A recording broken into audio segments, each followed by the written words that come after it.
Hello everyone, welcome to ASR NCRT Decoder. I am Silpi Singh. So today we are going to discuss the topic population growth of chapter 13 class 12.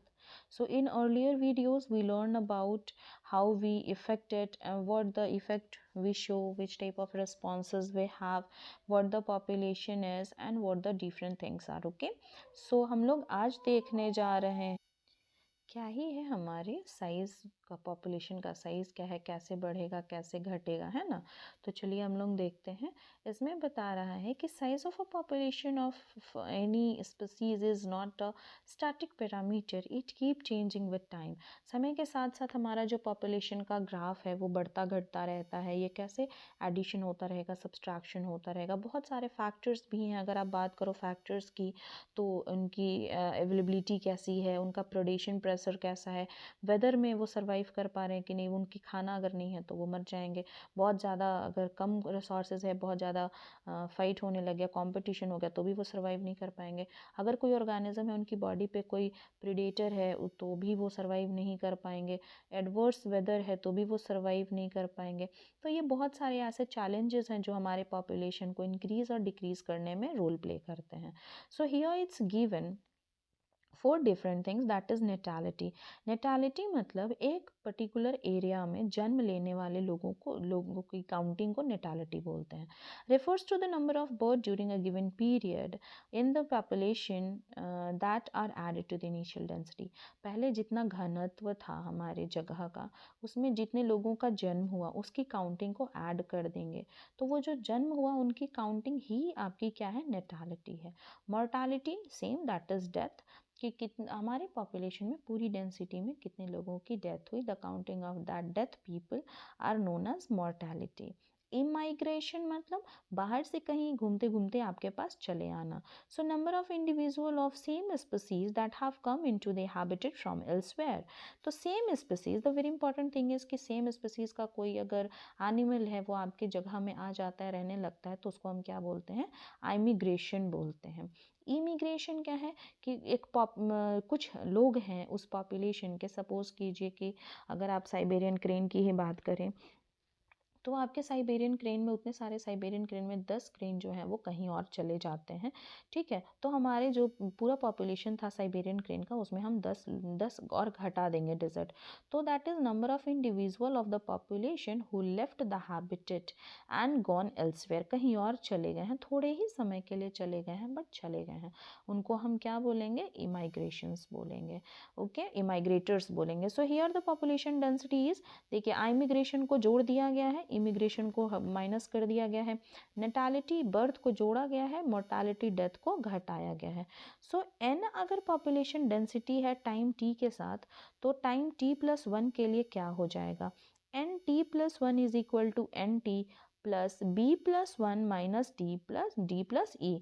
B मतलब birth, immigration कितनों का जन्म हुआ कितने आए में से घट जाएगा कितनों का डेथ हुआ और कितने गए, ठीक है।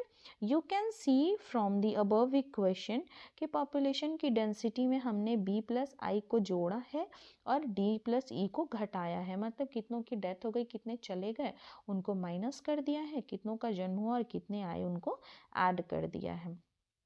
Under normal condition, birth and death are the most important factor influencing population density। तो कह रहा है कि ये जो डेथ और बर्थ है इससे सबसे ज़्यादा असर हमारी पॉपुलेशन पे पड़ा है, डेंसिटी पे पड़ा है ना। So first we are going to see the growth model. Does the growth of the population with time show any specific and predictable pattern. तो हाँ बिल्कुल, ग्रोथ का जो मॉडल है वो हमको एक फिक्स नॉलेज तो बिल्कुल देता है हमारे पॉपुलेशन के बारे में। तो हम लोग इसके बारे में आगे पढ़ेंगे। Our country and it is there for natural for us to be curious if different animal population in nature behave the same way और so some resistant on the growth. कुछ कुछ एनिमल्स ऐसे हैं जो एडवर्स सिचुएशन में भी survive कर जाएंगे, तो उनका क्या ही है। कुछ ऐसे भी होंगे जो बहुत नैरो रेंज में ही सर्वाइव कर सकते हैं, तो हम लोग उनके बारे में पढ़ेंगे। The very first is exponential growth. Resource, food and space availability is obviously essential for the unimpeded growth. Okay. तो नया नया जो अभी पॉपुलेशन इंक्रीज हो रहा है उनके लिए फूड का रिसोर्स, रहने की अवेलेबिलिटी प्रॉपर होनी चाहिए, तभी वो सर्वाइव कर पाएंगे। Ideally when resource in the habitat are unlimited, each species has the ability to realize fully its innate potential to grow in a number. अगर कभी भी ऐसा हुआ कि आपका जो स्पीसीज है वो फ्लोरिश कर रहा है, एट द सेम टाइम बहुत सारा पेड़ है वहाँ पे, वो उसी जगह पे फ्लोरिश कर रहा है, तो क्या होगा, उसका अनलिमिटेड फूड और रिसोर्स के कारण बहुत ज़्यादा पॉपुलेशन होगा, बहुत ज़्यादा बच्चे बनाएंगे, बहुत ज़्यादा बच्चे जो हैं वो नुकसान कर जाते हैं। Then the population grow in an exponential और जोमेट्रिकल फैशन। तो कहने का मतलब कि पहले हमारे इंडिया में इतना ज़्यादा पॉपुलेशन नहीं हुआ करता था। नाउ डेज व्हाट, कि हमारा जो पॉपुलेशन है वो इंक्रीज़ कर रहा है। कैसे वो पता चल रहा है, हमारा क्या ही है कि बता रहे थे हमारे डार्विन कि developing this theory that natural selection when the population grow in exponential or geometrical fashion, if in a population of size n, birth rate not total number of per capita birth and represented as small b, death जो है उसको represent किया गया small d से, तो हमको पता चला कि क्या है, dn by dt is equal to b minus d into n। Okay, so अगर इसको बोला जाए b माइनस डी को हम r मान लेते हैं, तो dn by dt is equal to rn। r क्या है, r is the equation is called intrinsic rate of natural increase, ये बहुत important है what the meaning of r is। now here it's given r की values, Norway rat के r की value 0.015 है, floor battle की r की value 0.12 है, ठीक है, वो भी तुम्हारे 1981 में। आर की वैल्यू ह्यूमन पॉपुलेशन के लिए 0.0205 है, ये सबसे इंपॉर्टेंट चीज़ है, आपको उसको अंडरलाइन कर लेना चाहिए, लिख लेना चाहिए कहीं पे, सबसे इम्पॉर्टेंट यही है ना। Now here it's given the another formula that is N T is equal to N naught E R T. N T क्या है, population density after time T, N naught क्या है, population density at time zero from the very beginning when we start considering it. R जो है वो intrinsic rate of natural increase है, और ई जो है वो बेस ऑफ नेचुरल लॉगरिथम है, इसका वैल्यू क्या है 2.718, तो you can take 2.71 also. So here some different population growth curves are given. So the very first curve is what? Population growth curve. When responses are not limited, the growth plot is exponential. जब हमारा population growth जो है वो बहुत ज़्यादा कब होगा, जब रिस्पॉन्स जो रिसोर्सेज जो हैं वो लिमिटेड नहीं है, लेकिन अगर लिमिटेड हो गए तो फिर क्या हो जाएगा, so when the responses are limited the plot is logistic. तो हमारा जो प्लॉट है वो कैसा हो जाएगा, लॉगिस्टिक हो जाएगा। कब, जब हम देखेंगे कि हमारा रिसोर्स जो है वो बहुत लिमिटेड है, लेकिन अगर हमारा रिसोर्स लिमिटेड नहीं है तो हम कौन सा एक्सपेरिमेंट शो करेंगे, हम क्या कौन सा ग्राफ शो करेंगे, that is exponential.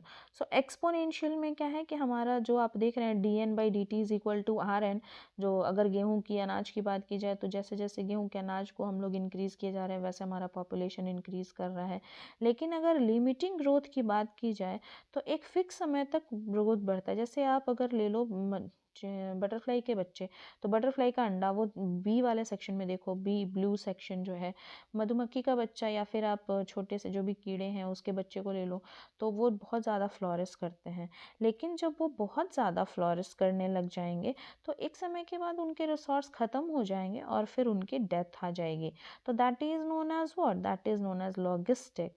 So D N by D T is equal to R N K minus N by K. Okay, so ऐसे अभी आप याद कर सकते हो, एक्सपोनेंशियल एक्स ऊपर की तरफ जा रहे हैं तो ऊपर की तरफ एरो चला जाएगा, और next is what, logistic S, तो एस वाला कर्व जो होगा वो क्या हो जाएगा, लॉजिस्टिक हो जाएगा, है ना।